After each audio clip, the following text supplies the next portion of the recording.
నక్సల్స్ రహిత భారత్గా తీర్చిదిద్దుతామని చెప్పి ఇప్పటికే కేంద్రం కూడా ఒక ప్రకటన కూడా చేయడం జరిగింది. అయితే ఈ రోజుతోటి గడువు కూడా మూస్తున్నటువంటి పరిస్థితి నెలకొంది. ఈ నేపథ్యంలోనే అమిత్ షా కొన్ని లోక్సభలో కీలకమైనటువంటి వ్యాఖ్యలు కూడా చేయడం జరిగింది. రాహుల్ గాంధీని టార్గెట్ చేస్తూ కొన్ని వ్యాఖ్యలు కూడా చేశారు. ఇదే అంశంపై మనతో పాటు మాట్లాడేందుకు ఎంపీ మల్లారావు గారు ఉన్నారు కాంగ్రెస్ నుంచి. సార్, నిన్న అమిత్ షా చేసినటువంటి కామెంట్స్పై మీ రియాక్షన్ ఏంది? అమిత్ షా గారు 2 కామెంట్స్ మేము ఖండిస్తున్నాం. ఒకటి, ఇందిరాగాంధీ, మన్మోహన్ సింగ్ సిపిఎం సిపిఐ పార్టీలతో కలిసి వాళ్ళని సపోర్ట్ చేశారని చెప్పారు. సిపిఎం సిపిఐ పార్టీలు రాజ్యాంగానికి లోబడి ప్రజాస్వామ్యయుతంగా పెట్టినటువంటి పార్టీలు. వెస్ట్ బెంగాల్లో, కేరళలో సిపిఎం సిపిఐలు 2 కూడా అధికారంలోకి వచ్చినటువంటి పార్టీలు. మేము అధికారం బ్యాలెట్ ద్వారా వస్తుందని నమ్మేటటువంటి పార్టీ మాది. మాతో పాటు ఎవరైనా అధికారం బ్యాలెట్ ద్వారానే వస్తుందనే వాళ్ళతోనే అండర్స్టాండింగ్ కూడా ఉంటుంది, దాంట్లో తప్పు లేదు. కానీ అమిత్ షా గారు ఎట్లా చెప్పాడంటే మేమేదో మావోయిస్టులని సపోర్ట్ చేసినట్టు, అంటే ఆయుధాల ద్వారా అధికారంలోకి వచ్చే ఆలోచనకు మేము సపోర్ట్ చేసినట్టు చెప్పారు. అది తప్పు, దాన్ని మేము ఖండిస్తున్నాం. ఇక రాహుల్ గాంధీ గారి గురించి మాట్లాడుతూ భారత్ జోడో యాత్ర జరిగినప్పుడు హైదరాబాదులో ఒకే డయాస్ మీద గద్దర్తో కలిసి మాట్లాడారని చెప్పారు.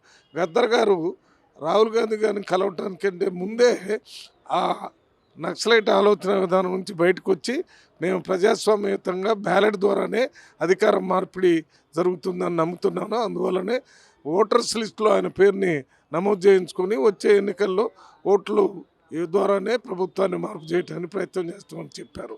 అందువల్ల ఆయన ఆయుధాలకు వ్యతిరేకంగా ఉన్నాడు కాబట్టి కలిసి మాట్లాడటంలో తప్పులేదు.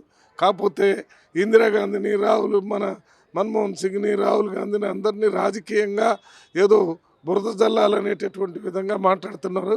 మీరు ఏది మాట్లాడినా రాజ్యాంగబద్ధంగా మాట్లాడితే మేము సపోర్ట్ చేస్తాం. మన దేశంలో మల్టీ పార్టీ సిస్టమ్ ఉంది.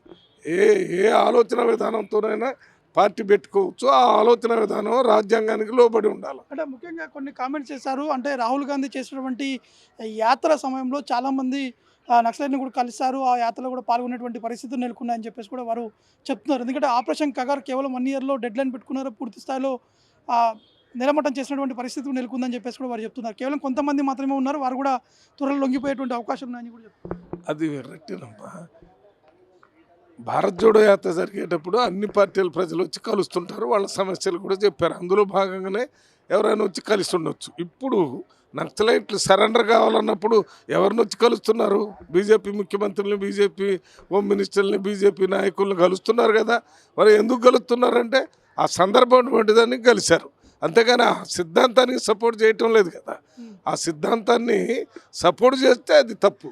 సపోర్ట్ చేయకుండా మేము ఇక్కడ పరిపాలన చేస్తూ ఈ సిద్ధాంతాన్ని వ్యతిరేకిస్తున్నామని చెప్పినప్పుడు వాళ్ళు వచ్చి కలిస్తే మాట్లాడతారు. సార్, చివరిగా కాళేశ్వరం సంబంధించినటువంటి అంశాలు నిన్న సిఆర్ పాటిల్ మాట్లాడుతూ చాలా కీలకమైనటువంటి వ్యాఖ్యలు కూడా చేయడం జరిగింది. కాళేశ్వరం ప్రజల సొమ్ము అంతా కూడా నీలపాలు చేశారనే విధంగా కూడా కామెంట్స్ చేస్తారు. మీరు ఏం చెప్తారు? కాళేశ్వరంలో పెద్ద ఎత్తున అవినీతి జరిగిందని ప్రధానమంత్రి గారు హైదరాబాద్ వచ్చి చెప్పాడు. అదే రకంగా home minister of India Amit Shah వచ్చి చెప్పాడు. దాని తర్వాత కాంగ్రెస్ పార్టీ అధికారంలోకి వచ్చి దాని మీద కమిటీ వేసి రిటైర్డ్ జడ్జిని వేసి దాని మీద ఎంక్వైరీ చేయించారు, దాని మీద చర్యలు తీసుకుంటున్నారు. అది కాంగ్రెస్ పార్టీ చేసింది. వాళ్ళు అప్పుడు అవినీతి జరిగింది, చర్య తీసుకుంటామని చెప్పి ఏ చర్యలు తీసుకోపోయినా కాంగ్రెస్ పార్టీ అదే దిశలో పనిచేస్తుంది. ఇది మొత్తంగా ఎట్టి పరిస్థితుల్లో అమిత్ షా చేసినటువంటి వ్యాఖ్యల్ని మాత్రం ఖచ్చితంగా కాంగ్రెస్ పార్టీ కూడా ఖండిస్తుందని చెప్పేసి కూడా మల్లారావు కూడా చెప్పడం జరుగుతుంది. కెమెరామెన్ హరీష్తో నవీన్, 99 టీవీ, న్యూఢిల్లీ.